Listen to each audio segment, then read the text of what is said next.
Sufjan Stevens is the king of indie music. Why is he the king of indie music? Because he's Sufjan Stevens. I mean, come on. Need I say more? I think I do need to say more. In fact, I think I need to say a lot more, because Stevens has certainly shown us that he has a lot to say. Now, what is this man's backstory, you might be asking? Well, I don't know the specifics, but what I do know is that he's Greek, he's bisexual, and has family problems. In terms of his music, there is a lot that makes it distinct. Two of the major types of sounds you'll be hearing on his records are the delicate little folk ballads and the wondrously maximal chamber pop epics that involve extremely weird time signatures and loads of different instruments, all played by Sufjan himself. And those two may sound like oil and water, but what really ties them together is Sufjan Stevens' vocal performance and his lyricism. The lyrics aren't the star of the show, but they almost always reinforce the concept of the record as a whole, and Sufjan is certainly one for concepts. Whether it be sorrowful reminiscing on his past, or historical fairy tales about states, every couplet is in service to a larger message. For the sake of my sanity, I'm just going to talk about Illinois, Age of Odds, and Carrie and Lowell. Seven Swans, Michigan, and Enjoy Your Rabbit are all amazing albums, I don't have the time to cover them.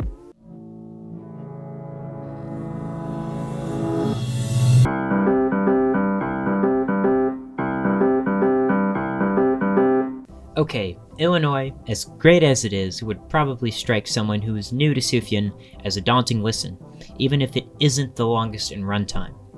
It has the most tracks and longest titles. I'll talk about that in a little while. I think if you're just getting into Sufjan Stevens, you might want to listen to another one of his albums first. With that being said, this album is amazing, and I love it. There are certain albums that transport me to another dimension. I would consider this one of them, except instead of another dimension, it just takes me to Illinois. I've never been to Illinois, but I can feel the Illinois. Come on, and feel the Illinois with me, laddies. The conceit of this record is easy to explain. It's aiming to be a portrait of the state, revolving around numerous famous figures, cities, events, but most importantly, experiences that Sufjan has had there.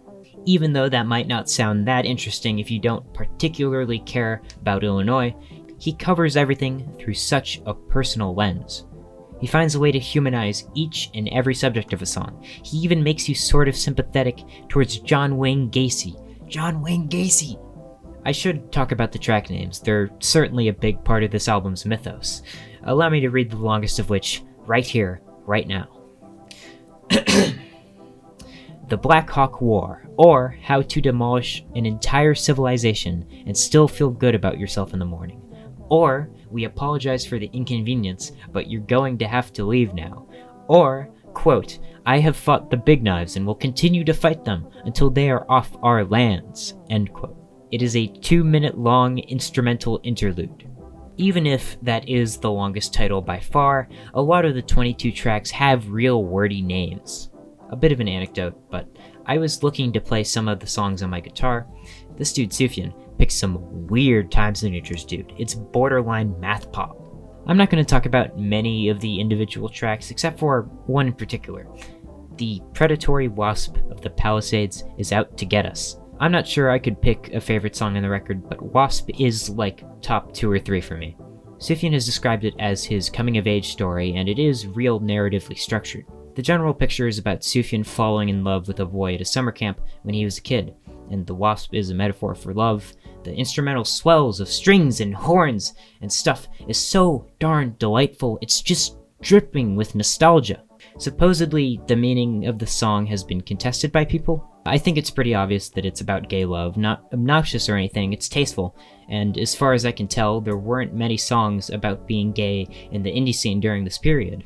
So yeah, God, this is such an amazing album. Sufjan puts his heart and soul into all of the musicianship and the storytelling. 5 years later, he came out with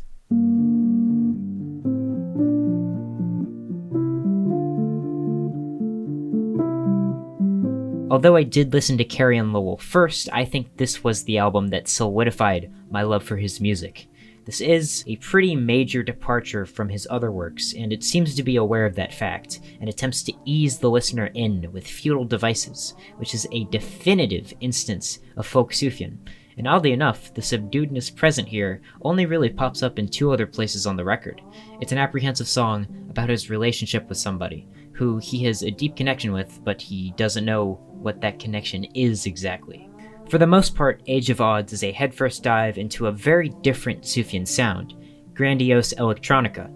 I can see how this record could be disliked by a lot of people. I love it, and even for me at certain points, it does get a bit zany. Take Get Real, Get Right. The pairing of the vocal echoes and the woodwind flourishes do sound a bit silly if I'm honest, but the track makes up for it by having an amazing ending. It's explosive and catchy as hell. The vocals on the record are really the glue that hold it together for me. The subject matter is pretty varied, but there are major themes of love, anxiety, and illness which he went through during the production of this album. Quote, "I had this hyperadrenaline and was in chronic pain. I had to go see neurologists and physical therapists to do all these tests. The nervous system, the brain, and spinal cord are so mysterious, profound, and beyond our understanding. When you're not well and your body has these traumatic responses to illness, it takes so long to recover from that and have your body restore itself. It took months and months and months. It was really bizarre." Speaking of bizarre, sickness shows up as a theme in I Want to Be Well. It has one of the most frenetic instrumentals on the album, although I think it's less jarring than Get Real, Get Right. Although it was written about physical ailment, I think it can act as an anthem for anyone going through any illness, be it mental or physical. This song and the entire album seems to be a tribute to the American outsider artist Royal Robertson.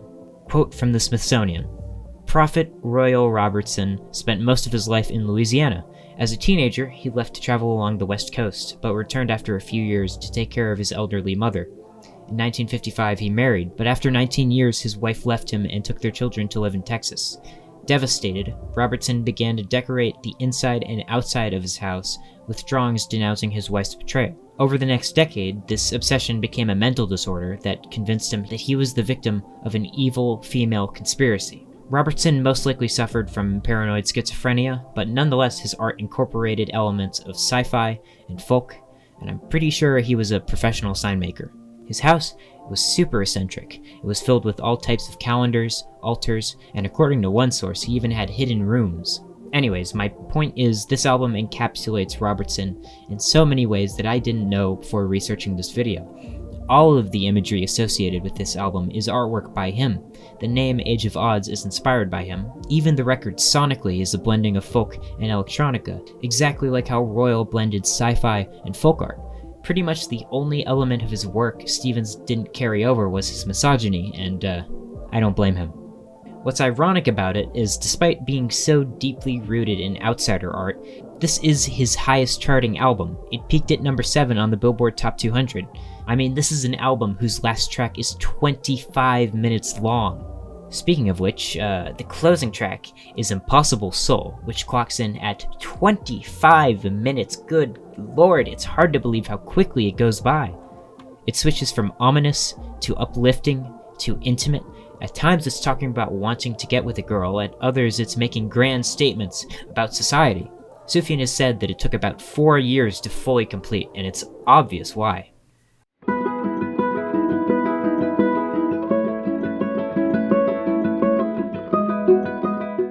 About 2 years after the release of Age of Odds, Sufjan's mother Carrie passed away. I mentioned his childhood earlier in this video. I'm not gonna act like I know what it was like, but gleaning info from interviews, in addition to the songs themselves, you can cultivate a general idea. Carrie left Sufjan's father when he was a year old and moved to Oregon. Sufjan grew up in Michigan with his father, stepmother, and siblings, and was pretty much disconnected from Carrie until she married Lowell.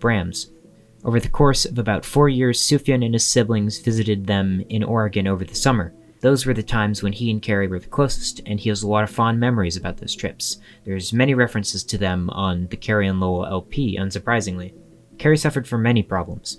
She fought alcoholism and substance abuse, and was diagnosed schizophrenic and depressed.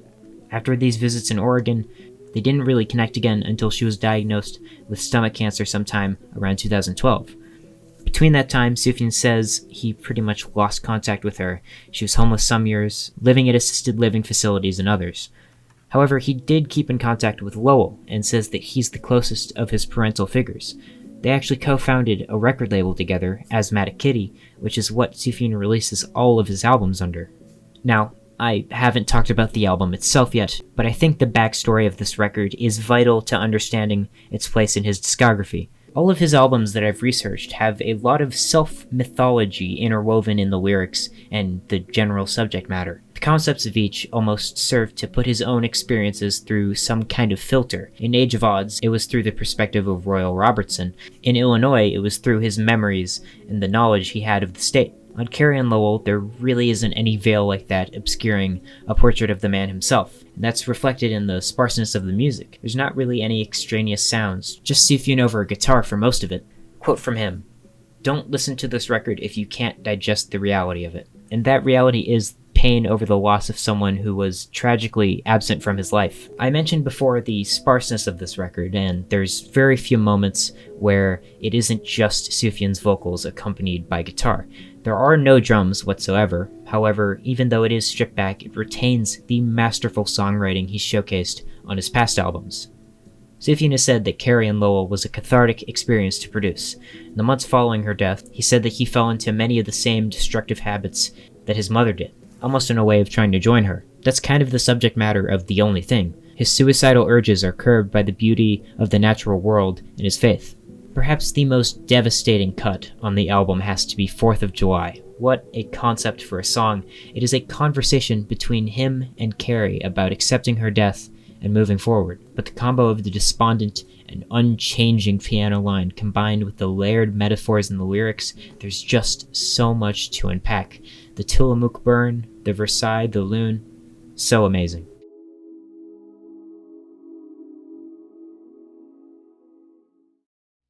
In conclusion, before writing this video, I didn't really dig into the meaning and the context of these albums, but I still love them. Now, actually sinking my teeth into them, I feel like I've developed a whole new understanding of them. And really, that's why I want to make videos like this. I don't want to list off the songs and what the guitar sounds like on each of them. I want to find out what really makes this music tick. So what makes Sufjan Stevens tick? What really makes him special is that he's able to capitalize on his muses so well. The commonality between these records is that they all have a muse. Royal Robertson on Age of Odds, the state of Illinois on Illinois, and his mother on Carrie and Lowell. But the ambition is delivered on with Sufjan's songwriting chops and expertly crafted poetry. Man is a genius. I can only pray that he releases an album next year. He truly is the king of indie music.